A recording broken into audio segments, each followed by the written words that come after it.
Hello everybody and welcome for this practical session, Commit Oneself to Biodiversity Growing Initiatives in Luxembourg. Wherever you are, behind your screens or with us on the set, if you want to engage as organization or as a citizen in order to preserve biodiversity, we are going to introduce you to different kinds of engagement or commitments in Luxembourg. And we have 9 guests who are going to join us, scientists, entrepreneurs, committed employees and leaders of associations who are going to show us different initiatives. And during this conference, you can interact or react on Twitter with the hashtag LSF2021.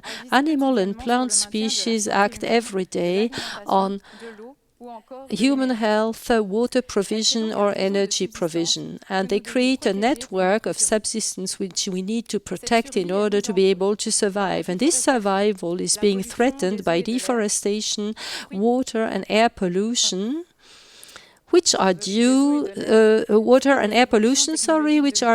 to technological developments induced by humans. And we're going to welcome 2 researchers from LIS, which is an institute for science and technology in Luxembourg, Claudio Petruccio and Nicolas Titeux. Welcome. Nicolas, before you worked with LIS, you took part in 1997 to the drafting of the IPBES report. The IPBES is the Intergovernmental Platform about Biodiversity and Ecosystem Services, which is the major finding of this report.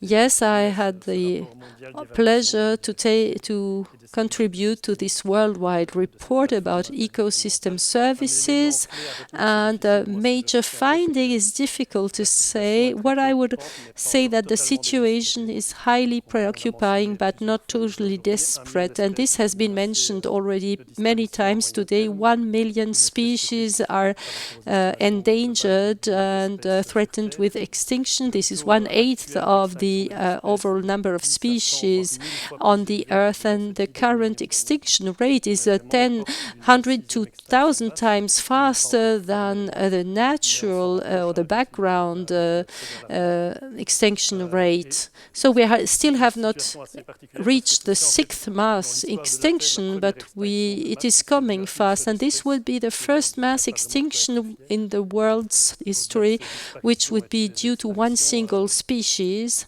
man. And this report also shows that we are having production and consumption modes which are very far from being sustainable. We jeopardize ecosystem services because we jeopardize natural resources. We are sawing off the branch we are sitting on and on which our children and grandchildren are also sitting, and there is no other branch. This is the bad news, but the good news is that man is the culprit, but man also has tools in order to reverse the trend, and some levers have been identified already. We mentioned this morning. Some action is taken at a very local scale, but tomorrow's challenge will be to upscale these efforts. Which are the 5 major factors or triggers for biodiversity loss? This report is a synthesis of scientific knowledge about this. And the findings of this review of scientific literature are that there are 2 main factors: changes in land use and direct exploitation of natural resources by man. Man changes and transforms natural landscapes and extracts ever more natural resources by fishing, hunting, logging, etc. Then there are other factors which are important, like pollution, climate change, invasive exotic species. Less major now, but I think their influence will grow in the future with climate change. They will become a major factor for biodiversity loss. And all these factors have a very high impact. In specific contexts, exotic invasive species are a major threat to biodiversity, local biodiversity on islands, for example. Some factors are more major than others, but they can be very, very drastic in specific environments. Claudio Petucco, you are a researcher in sustainable forest management. Thank you, Sarah. Thank you for having me. Natural and sustainable forest management consists of a planned use of natural resources which is compatible with ecosystem conservation for the sake of future generations. In our work, we identify the right indicators, ecologic and economic models and indicators in order to better understand the interrelation between man and ecosystems. And the purpose of our work is to give a scientific basis which is reliable in order to define some specific policies with land management and forest management. We work in rural areas, and sustainable forests, but also grassland and wetland management is of the essence. And in an urban environment, we have a look at nature-based solutions like parks and green roofs. And the difference is human presence, because in an urban context or setting, the evolution of nature is much more conditioned by human action. This morning, Jay Smith mentioned nature-based solutions. Nicola, can you tell us once again what these are and explain to us how your work is linked with NBS? NBS is a concept which dates back a bit more than 10 years ago and which was introduced by IUCN. And this is about actions which aim at protecting, sustainably managing and restoring ecosystems in order to tackle major challenges for society like biodiversity loss, fight against climate change, access to drinking water, etc. And these are all measures which are based on a good working of natural ecosystems, of a good state of health for ecosystems. And this is against silo thinking and tackling several challenges at once, not in a separate ways. And if these solutions would be implemented at a greater scale, this would help fight climate change until 2030 by 30%. But for this, we would need to change our production and processing processes radically. For example, a nature-based solution is agroforestry, which was mentioned this morning, which is a way of producing crops under trees. And this is a solution which mimics nature, which is nature-based, and which has been stressed by the most recent IPBES and IPCC reports as a solution to tackle the challenges. Claudio, now that we have explained what sustainable and natural forest management is in natural and rural and urban environments, tell us how this contributes to biodiversity. Biodiversity, that is biodiversity of living organisms, is of the essence for the good working of ecosystems. If we have a look at our ecosystems and think they are like a blanket, ecosystem services are, for example, the way our feet are held warm or our bus. And if the blanket is too small, we have to choose if we want our feet to be warm or our torso. And if we implement NBS, we can increase the size of the blanket, and by preserving biodiversity, we are able to reinforce the fabric of this blanket. To give you an example, if we think of fast-growing tree monocultures, of course, they can help fix carbon and produce biomass, these fast-growing trees. But this reduces biodiversity and increases the risk for pathogens and parasites. There are many interrelations between biodiversity and nature-based solutions and their efficiency. And how does this translate concretely, this sustainable forest management or sustainable management? Think of land management. Sustainable land management is a very complex task. And we are developing, at least, decision-making software. We have a prototype which is called Benefits in order to help urban planners and architects and city planners to quantify ecosystem services delivered by nature. In the software, on a map, you need only to indicate the position of the NBS, like a park or trees alongside a street, and there are some parameters. And the software will generate automatically a cost-benefit analysis for the solution. In rural areas, we developed another software called Mustisiva, which has been developed with a Luxplan, which is a Luxembourg company, and this allows to create maps of areas which are sensitive with regard to ecosystem services, the presence of protected species or of water protection areas. And this software can simulate alternate management action and their effects on forest evolution. And we can find answers to questions like this. What would happen for biodiversity if we leave 20 trees per hectare, all trees, and what will be the effect on carbon sequestration and timber production?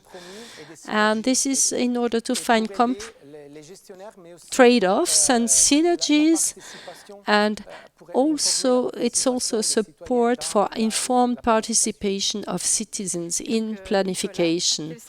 Nicola, what are the synergies between your job or your work on Claudio's? One of the major tasks of my team is to implement and coordinate biodiversity monitoring programs in Luxembourg countrywide in order to document the state of the status of biodiversity in the country. We are interested in protected species, in invasive exotic species or pollinizers, pollinizing insects. So we collect data from the field, and we have tools which are based on new technologies in order to have an automatic data collection. And this gives us information on the status quo and the trends with regard to biodiversity in Luxembourg, and gives us also indications of what we can do in collaboration with the Forest and Water Administration in order to assess impact of protection measures on species and adapt these measures according to the results. And monitoring is part and parcel of a larger program for natural resources management. And our activities are feeding the models or tools or software programs that Claudio described. Thank you. And I will ask a last question. Claudio, what part does your work play in the economy, which is important for society? As I said, we try to support decision makers and decision-making. We do a lot of cost-benefit analysis. We have a look at direct costs of solutions, if we want to plant something, if we have management measures. And we also have a look at indirect costs. so-called opportunity costs, that is the loss of income if we change management from intensive to extensive. We have a look at environmental costs of our management solutions, because there are nature-based solutions. We need to have a look at water and energy consumption, and we try to assess these costs and measure them up against the benefits, and we have a look. It's sometimes easy to assess the monetary value of some services like carbon sequestration or timber production, but sometimes it's much more difficult and difficult to assess, like biodiversity against. But our models can help decision makers to communicate and be aware that there will be necessarily costs incurred because of sustainable management, but that the benefits are much higher. Thank you, Claudio. Thank you, Nicolas. We understand better what LIST and science do for biodiversity. Now I'm turning to you in the audience. Do you know where you can get information about biodiversity in Luxembourg? Are you wondering how it is possible to preserve biodiversity and how every one of us can get some information about this topic? To answer the question, we'll welcome Guy Colling, Gaël Tavernier, and Léa Bomblet for this second round.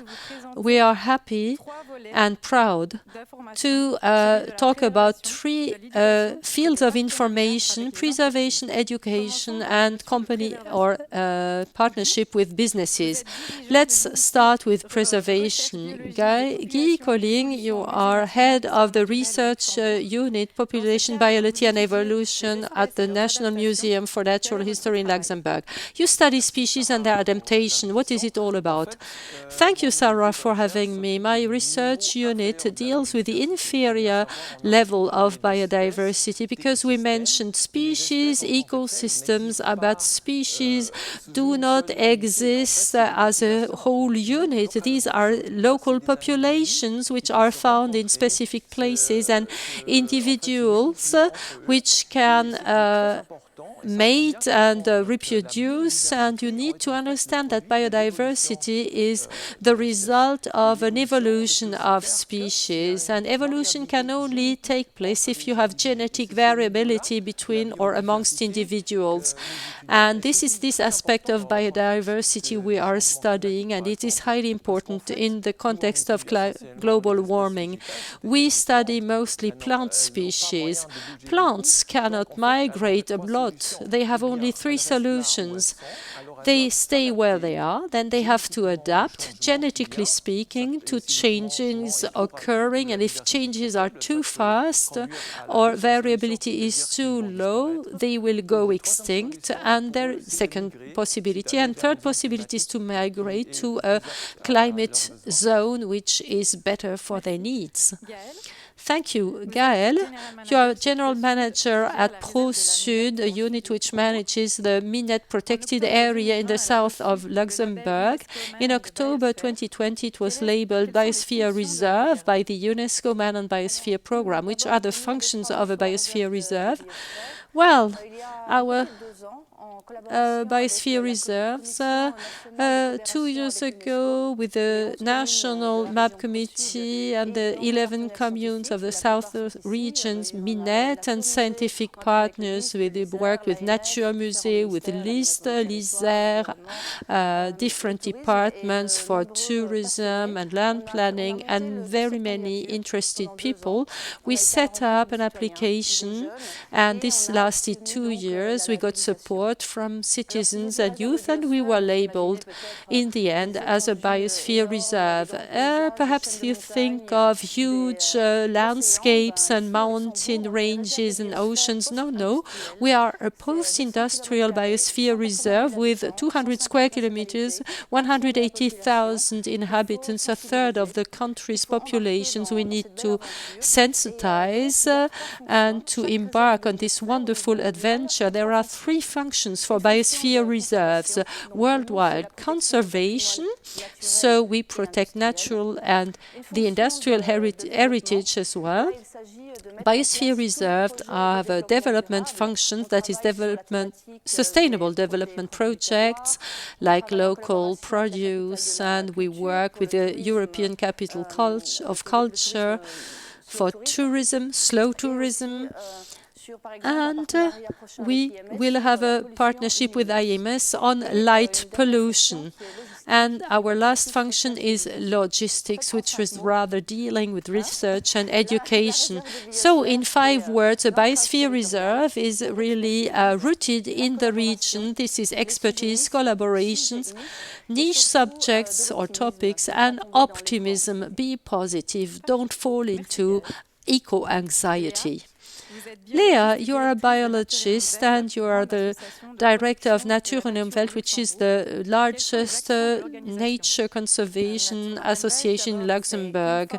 What do you do? Well, this is a foundation and an association working together to protect biodiversity in Luxembourg. The foundation is specialized in land acquisition, renaturation, and management of these landed areas. The ASBL Association has 9,000 members and 30 groups of local volunteers who are much committed in the whole country, and their activities deal with youth education for school classes, but also our own youth groups. Second, raising awareness, information, counseling for private people, but also for communes and companies. And this is about land management, buildings, or animals which would like to live in your house, and some of them are not as welcome as others. And the third part of our activities is ornithology, that is safeguarding and counting bird populations in Luxembourg. Thank you, Leah. Do you work also in urban settings? Of course. In 2008, we launched a project with the city of Luxembourg about biodiversity in the city of Luxembourg, but we went even further. We developed a lot of educational materials and visits in urban areas for groups or companies, and we have an advisory function. We tell how people can create habitats, give food to insects and birds, and look for solutions in order to avoid conflicts with animals which will nest in people's houses or in the outer wall insulation. In 2019, we drafted the latest version of the red list of breeding birds in Luxembourg, and we found out that we have a significant decrease of birds in urban habitats, and this led us to launch a new project, Urban Birds Protecting Climate and Wildlife. And this is a project which is starting just now, and we are looking for solutions in order to facilitate cohabitation, create habitats in urban settings when new buildings are built or older buildings are refurbished. We advise people and owners and try to find solutions. Guy, sorry. How Réserve de la Minette and Nature und Umwelt are useful for your museum? Well, we also have an advisory function for the management of nature reserves and endangered species management, and we draft the red lists with the exception of birds. And we also do some monitoring at a national level, like Nicolas Tite mentioned before, but we concentrate all the data in our databases. We have a huge databases which document the presence or the absence of all animal and plant species known in the countries, and mushrooms or fungi species as well. The rare and endangered species are concentrated in protected areas, natural reserves, and the nice thing with the UNESCO Biosphere Reserve Minette, it's not huge, like Gaël said, but for Luxembourg, it is one of the largest protected areas. And additionally, there is a certain man-made pressure there with the recreational activities, but what is not, there isn't any import of artificial nutrients there. It's not a farming area, so we find rare species which are which depend on poor soils, and there is a high concentration of rare species which we can't find anymore in farming landscapes. And another thing is very important for us because we have a long time range, because these reserves evolve with natural succession, and these are open field labs of sorts. And this is the major interesting aspect for us. And I will end this part with a question, the following: what is the advantage of preservation above restoration? Preservation, it depends on which habitats you want to preserve, like moorlands or so-called the oligotrophic grasslands, grasslands with arnica, which we had in Östling. This is the northern part of the Grand Duchy. We had 20,000 hectares of heath at the beginning of the 20th century, but it disappeared because once these grasslands have been fertilized, it's very difficult to reverse the trend, because if you add a nutrient called phosphorus into these very poor soils in Östling, they will be enriched for centuries, and it is very difficult to restore these habitats. And we took part in a restoration of arnica population. Arnica is a plant you can get at your pharmacist. It has interesting properties, and this species was nearly extinct, and we restored populations in these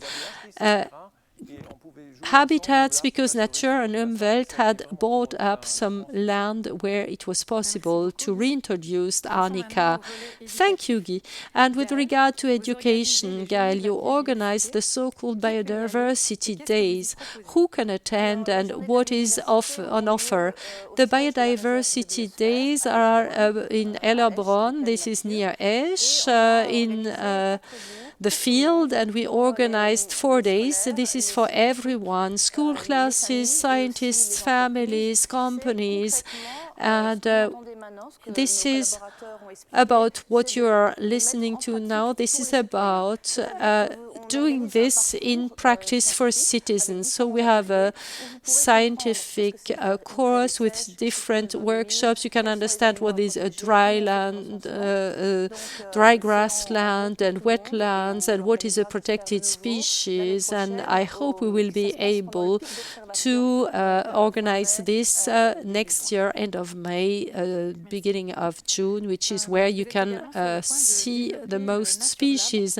You are developing or close to developing Nature Lab. And what's the interest for the Biosphere Reserve? It will start next year, and Nature Lab will promote natural sciences, sciences of nature, in order to involve citizens in the preservation of natural areas.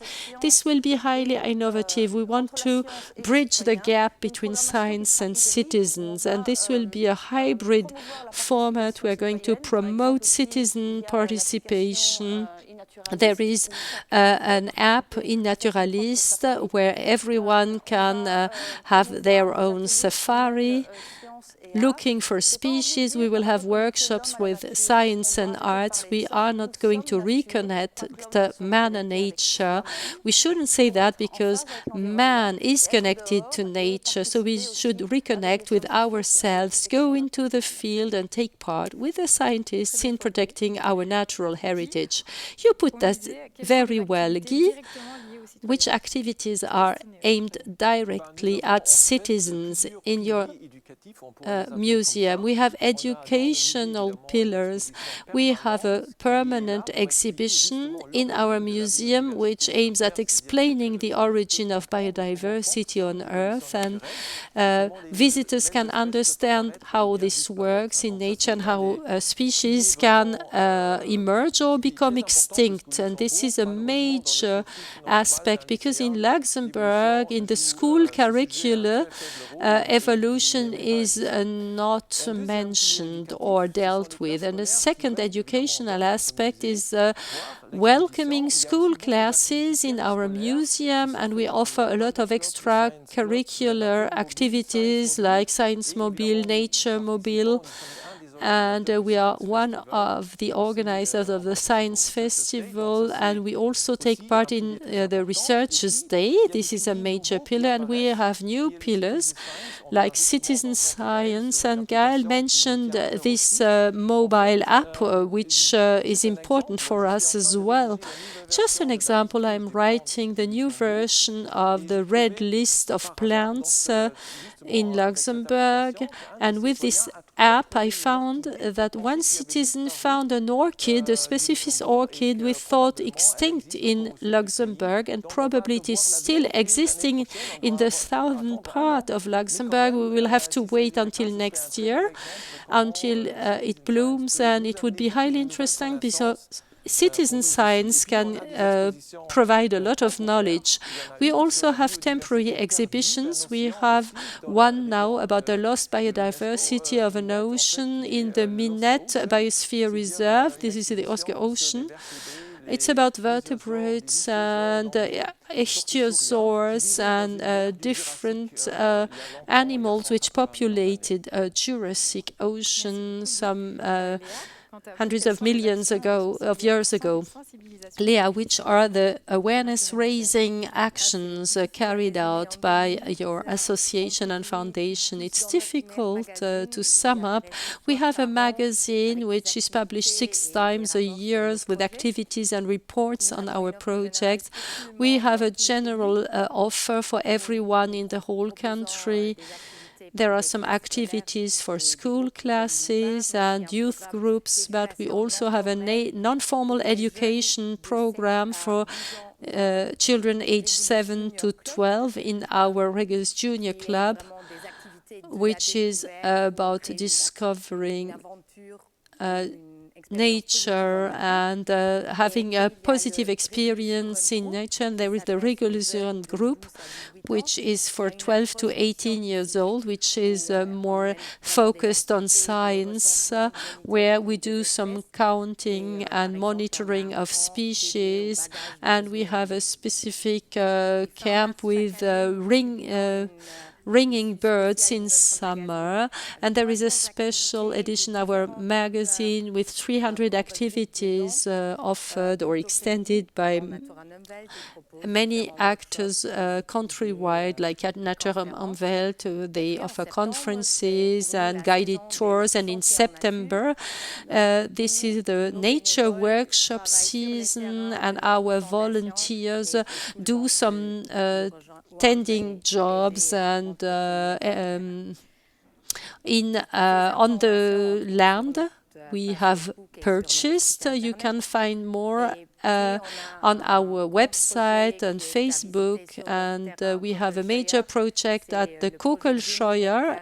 It's a 2,000 square meter project where we are going to, or we try to raise awareness for a more sustainable agriculture and land use.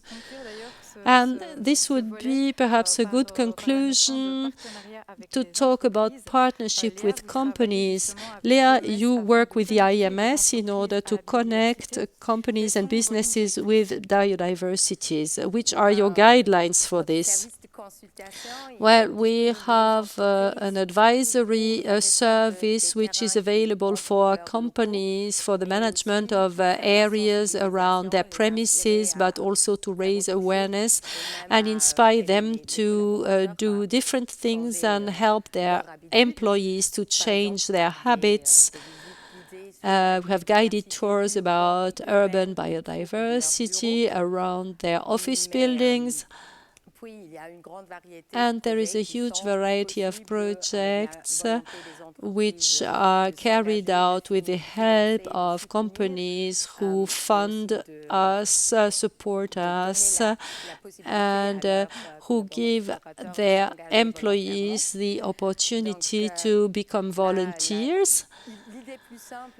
The simplest idea is to plant trees and hedges. It is nice and everybody understands why we do that. It's easy to do, easy to organize. And yeah, but there is always a cost because you need to do a lot of tending work. You need to, and first you need some land in order to plant trees or hedges. And we encourage our partners to fund projects as a whole, like the restoration of X square meters of wetland or management of certain habitats for several years. And some of you have perhaps heard of the cactus bush, which is one of 3 projects the foundation launched. And with the cactus chain store, this is about recreating habitats and installing an educational path. Another example is BNP Paribas Asset Management. They have an action called Investing for the Planet, and they support a project led by the association in order to support the growing population of common terns, and we want to improve habitats and nesting possibilities for this bird. You mentioned the Nature Lab before with the IMS. Not Nature Lab, light pollution. Gaël, there is a project with IMS. Can you elaborate on that? Of course, we hope we will be able to work in industrial estates together with communes in order to raise awareness in business leaders for light pollution. I don't want to point at specific places, but in the southern part of the country we have areas which are very highly lighted at night, and we need to talk to businesses, take the leaders out during the night and have a look what can we do, how much will it cost, which would be the solutions, and we are going to work together with an Interreg project which is Smart Light Up, and we are going to see what the results will be. Thank you, Gaël. Thank you, Léa. Thank you, Guy. And thank you so much for this exchange. We were able to see what associations are doing in the country.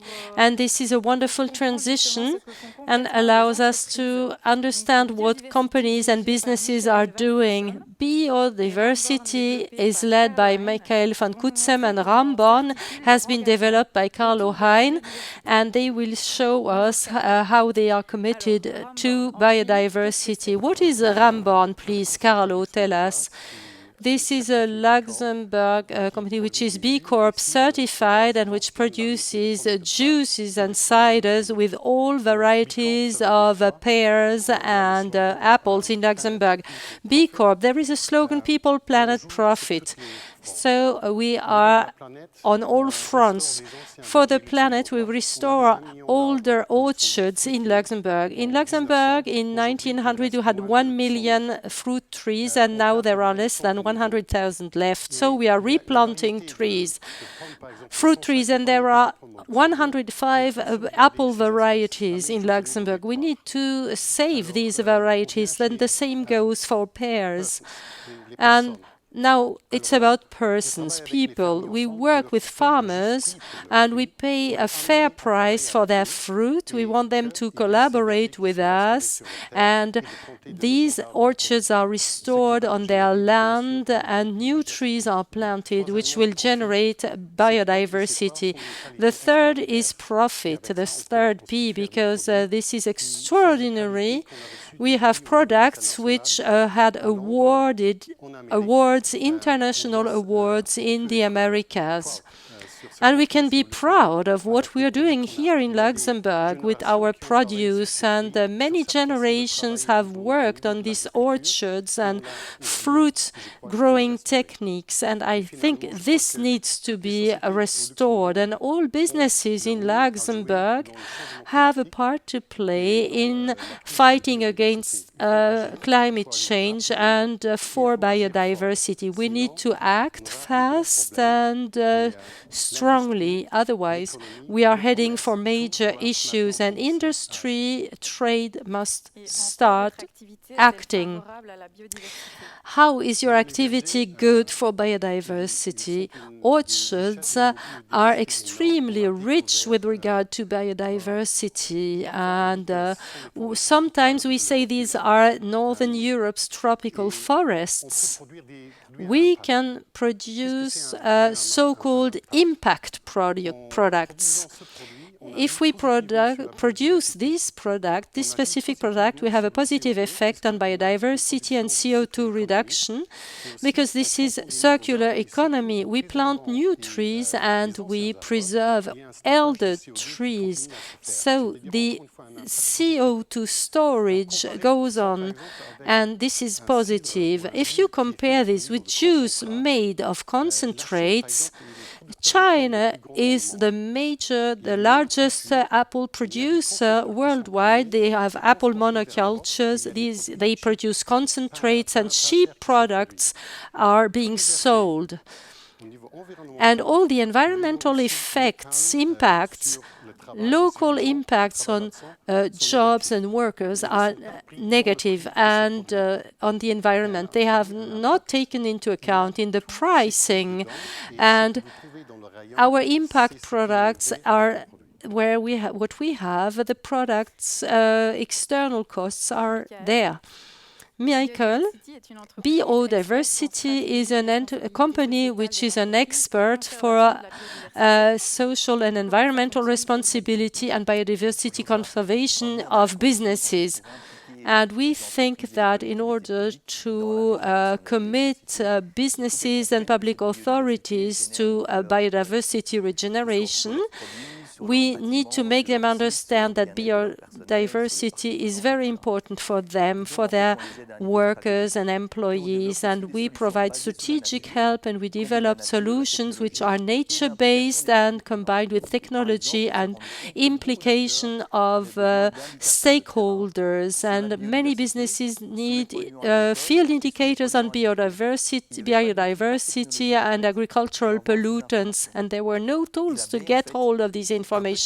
And bees are like small natural drones, because bees are scavenging on huge surfaces for pollen samples, and these pollen samples gather pollutants from the soil, from the air, and we can analyze the pollen gathered by bees in order to see which pollutants come into action. But we can also have a look at the genes of the plants, and we can identify problems and see how we can act in a very targeted way in order to improve water resources, to improve land management, etc. You are also working on a specific project called Bio-Impact with Accenture. Yes, we noticed that players need to monitor many sites. We can't put bees everywhere. We don't have enough, but we have extraordinary data. And with Accenture, we are developing a project which will help assess enhance the quality of any site with regard to plant diversity, farming pollution and industrial pollution by means of artificial intelligence. So this tool will cross our data with maps and other sources in order to set a score for specific areas or sites, to assess them and to extend solutions to make them which are accessible to everybody, be they citizens or companies. And Carlo, how could Michael's work be combined with yours? Let's imagine that it's not Rambon that says our products are responsible for biodiversity. Just imagine the bees in our orchards would talk for us and speak for us, and technologies will help us communicate with our customers with CO2 and biodiversity, and the products and produce in shops should have a label with their CO2 impact and to their have labels stating their impact on biodiversity. Some things are being developed. This should go faster, but there is some movement. So we can see perspectives opening up here. But are you working on another project? I'm going to mention another project. We had the Green Oscars emissions scheme in order to understand exactly where there is CO2 consumptions or where we have a positive impact with regard to CO2, and to draft a clear communication towards our customers. So people who drink this product will know your impact is this and that per bottle. With LIST, we are working on measuring biodiversity in the so-called apple tree valley, as we call it. This is an EU-funded project. It's carried out in 10 different countries with 10 different crops. And for 5 years, we are going to monitor biodiversity in this so-called apple valley. And we're going to talk to farmers in and around the valley. We will build farmers' clusters, and we will tell them which impacts we have found out. Like traditional orchards have 2-year cycles. In some summers, you have few apples and few pears. During the spring, we had a cold and a rainy spring when the trees blossomed. It was very rainy, and in came the wild bees, which are rather able to pollinate than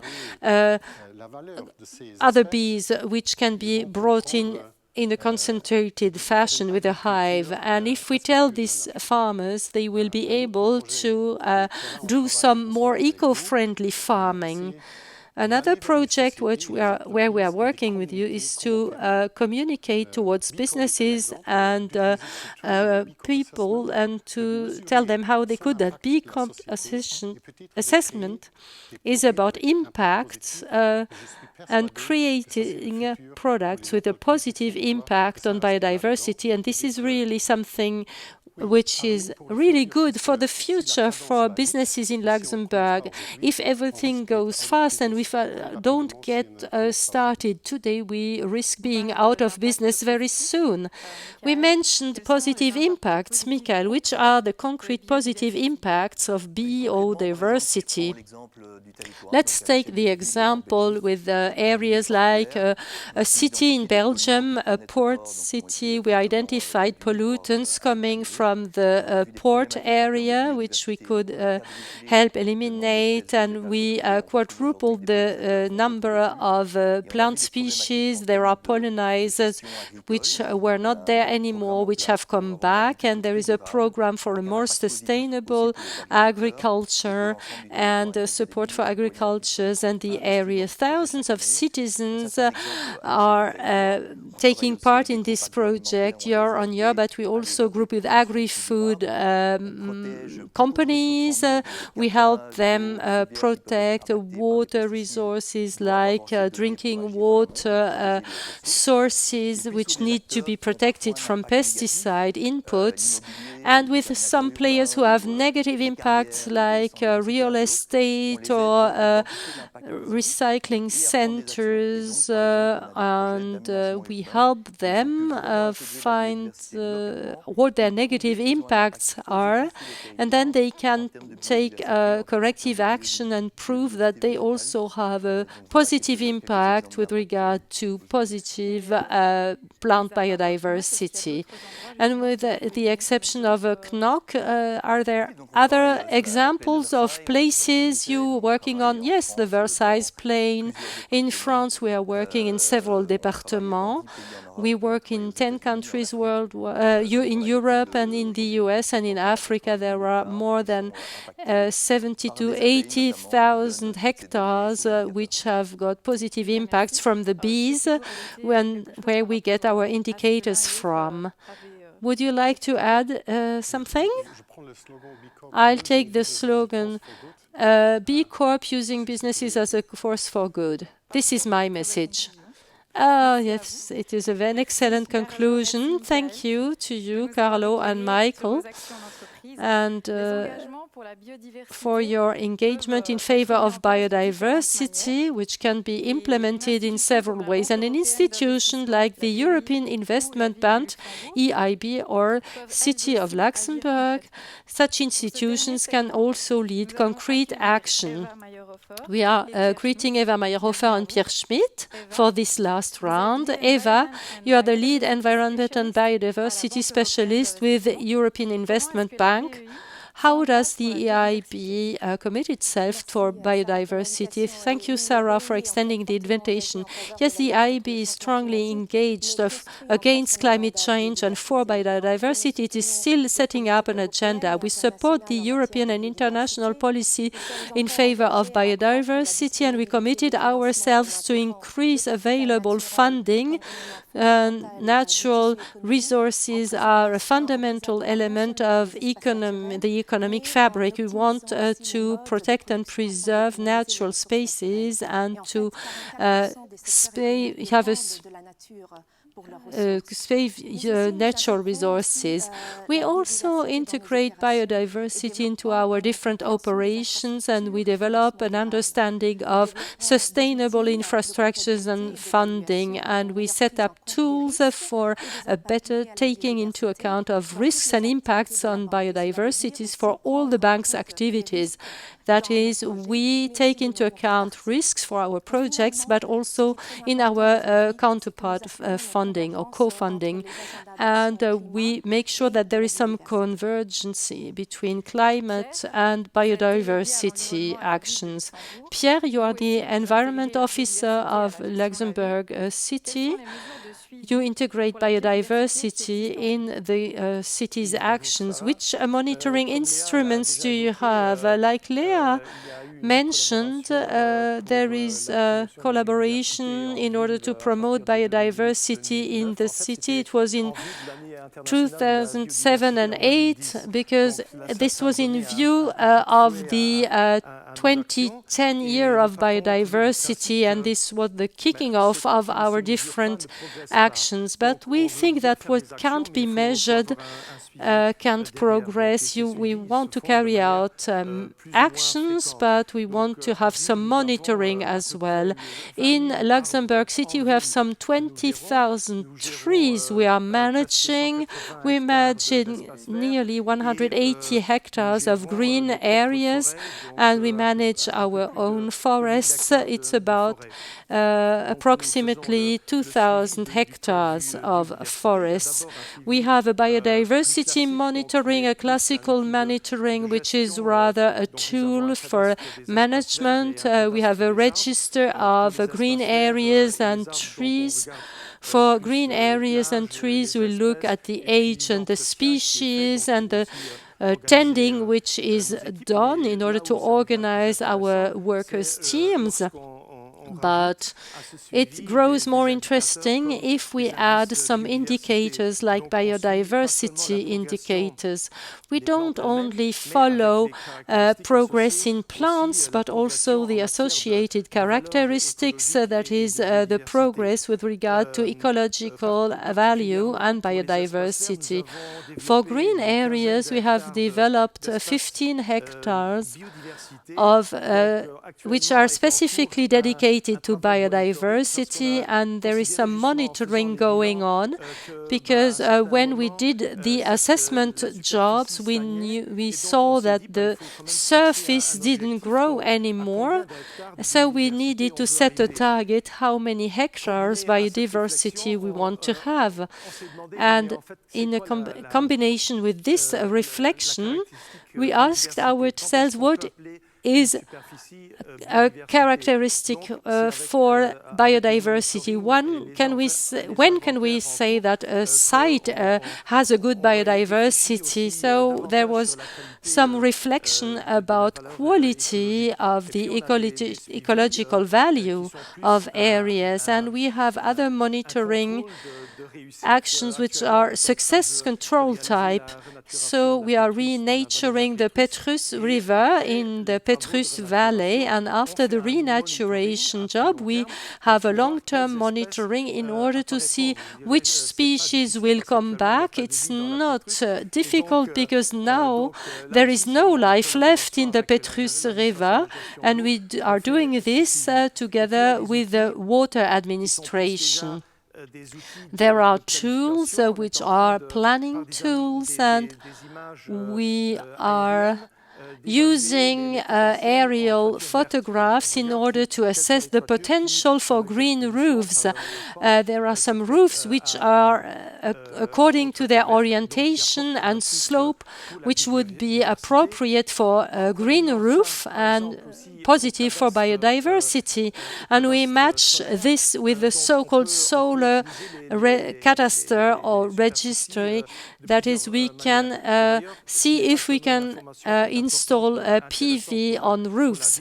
This is not only of interest for the city, the general public can use this as well as businesses because they have huge surfaces of roofs. Which information technology do you resort to orient your actions? Concrete examples first.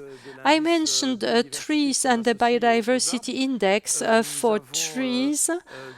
We found a system for assessment in Zurich, in Switzerland. And according to the tree species in play and the tree's age, they assess its value for biodiversity, which insects are being attracted by these trees to forage for food or as a habitat. And we have a classical registry of trees, and we added this additional biodiversity index, and we saw that more than half our trees have a good biodiversity index. One quarter of the trees cannot be assessed, and one quarter of trees are not good for biodiversity. In the long run, that is when we plant or replant trees, we have a look at this biodiversity criteria, and with our monitoring, I'm hopeful that we'll get better quality. And we are lucky enough, and we didn't know this previously, there is a lot of open source data which is available free of charge, and in order to plan tree planting and monitor our trees, we use LiDAR data which are gathered by LiDAR from planes, and we also use satellite pictures which we get from a program by ESA, the European Space Agency, called Copernicus. And from the satellites, they analyze surface areas according to the color. You can know how much chlorophyll there is, that is, how healthy the trees are. So we can monitor the trees' health status. We compare this with the station conditions, if they are in a good soil and their orientation. This helps us draw conclusions and better plan for the future, for the near future. We also have, and this is a last example, we have established thermal maps of Luxembourg City with satellite data. We were able to identify so-called heat islands or cool islands in the city, and we matched this with our land occupation map with data coming from a geoportal, and so we were able to demonstrate that at the surface there are differences by 10 degrees Celsius between wooded areas and a parking lot like Glacis nearby. And this gives us some indications and strong arguments in favor of promoting biodiversity in the city. Thank you so much for all these explanations. Eva, which tools do you use to help project leaders? We have an instrument which we are very proud of because it was set up in 2014 already, and this was one of the first financial instruments for biodiversity. It's a FCIFF, a facility for natural capital, which was created by the EIB with the support of the EU Commission in order to support with loans some investments, loans which are guaranteed by the EU, and we can support projects which are in favor of biodiversity and adaptation to climate change. There are several projects we have funded, and you can find it on our website. But for the impact assessment of a project we fund, we use an integrated biodiversity tool, which is a starting point for our colleagues who are assessing project applications in order to see the impacts on protected areas and the different species and plant and tree species. But there is also a biodiversity score which has been developed by CDC, or another tool which is still called UNEP WCNC. But there are a lot of tools in order to help the private and financial industry to measure their impacts in terms of biodiversity and to make sure that risks of their projects are minimized. Can you give us a concrete example of this financial to the National Capital Transformation Facility? Can you give us a concrete example? Yes, we have an example here in Luxembourg. This is the Alzette River restoration, a 20-kilometer stretch between Luxembourg City and Mersch, which aims at re-establishing part of the natural watercourse dynamics in order to cater for recreational areas and to retain water to avoid floods. And the river restoration can improve the resiliency of river systems, and it is a framework for a multifunctional, sustainable use of rivers. And the more natural flow of the river will contribute to the targets of the FFH and birds directives, because the river flows in the, or there are tributaries like Mamère and Fleisch, where we have protected areas, and this project should help reduce flooding downstream. We have another example in Germany, in Rhineland-Palatinate, and this is the rehabilitation of the so-called Emscher River. And this is an excellent example which shows how a region which has been shaped by industry for several decades can restore a nature-based landscape, and the former industrial areas have been restored and renatured. measured, and this is good in a region which is very densely populated, with huge recreational potential and a major improvement of the quality of life of inhabitants. And this project of rehabilitation of the Emscher River or the Alzette River are projects which cater for a durable, sustainable environment protection and climate protection. Do we have another example of a project which has been funded by the EIB? Yes, of course, we have a project with water management in the Wallonia region of Belgium. What they noticed that if they improve water quality, these are marine waters, and they saw that mussels, there was a change in mussels in this area. They have specific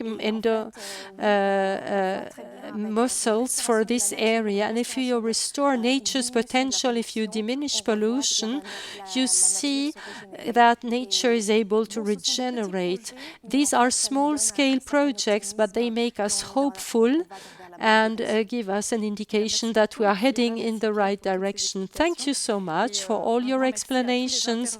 Thank you to all our speakers and to the audience for taking part today. So many actions which were so interesting. And if you would say 6 words, it's measure, protect, sensitize, act, and act once again. If you want to talk about this topic with your colleagues or friends, please answer the quiz about biodiversity, which is available on the IMS website. And before we convene again at 3:30, in order to have an exchange with Caroline Putz about low-tech solutions, there is something in a little break where you can have some thoughts, further thoughts.